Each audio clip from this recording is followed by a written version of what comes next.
I'm here with Nathan Tellier, an undrafted free agent the Red Sox signed at the end of the 2020 draft. My first question is, take me through that draft process, obviously with a shortened draft and the COVID season. I assume it was different than most drafts probably. So what was it like for you? Yeah, so there's only 5 rounds that year. So I didn't think much was going to come of it until I went to a scout game for the Yankees. I was playing for the Yankees in a scout game, and we were facing the Red Sox. It was at the end of summer, and I performed well. And then the Red Sox scout came up to me. He actually messaged me um, on Instagram and was like, "Hey, mind talking a little bit?" And then we talked for a little bit, and then he says, "Would you like to join the Red Sox?" And of course, I'd like to join the Red Sox. I grew up a fan, so yeah, it was definitely great because I thought that year was just going to be a bust because there's only 5 rounds, but it worked out. Now you mentioned being a Sox fan because you are from Massachusetts, so I assume being a Red Sox was a childhood dream. Like, what was it like, getting that message and then telling your family that I'm going to be a Boston Red Sox? Oh yeah, it was crazy. He came by. I thought we were just going to talk about like I don't know potential signing. He came by.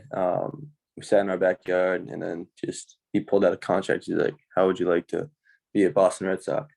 And then I called my parents up. I was like, "Hey, they just offered me a contract. I'm gonna take it." So my mom, dad came speeding home from work. They just left, and yeah, it was great. It was a great moment. Um, Everything worked out. So this past season, you just said you started in the FCL and worked your way up to Salem. What was the adjustment like from those two to UMass Dartmouth, where you attended for college? So the FCL is a lot of the younger kids that are just raw talent, but haven't seen anything but high school yet. A lot of them.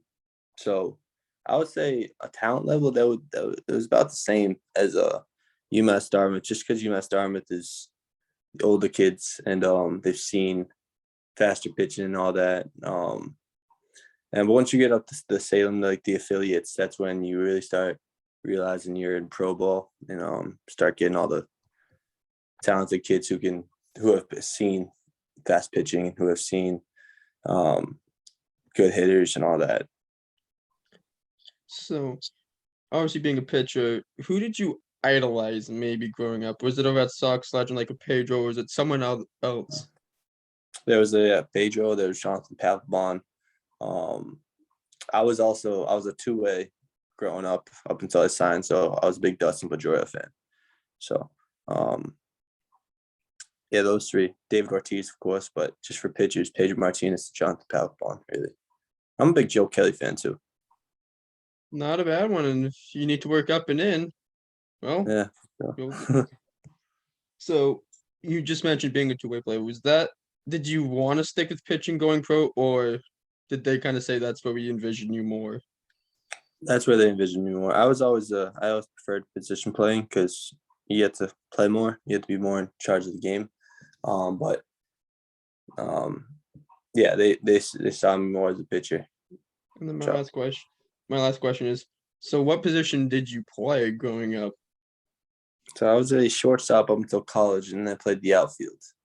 I played center field at UMass Dartmouth. I mean, the Sox kind of do need some outfield help. So I mean, we've seen this happen before where guys start as a pitcher and they work their way out. So never say never.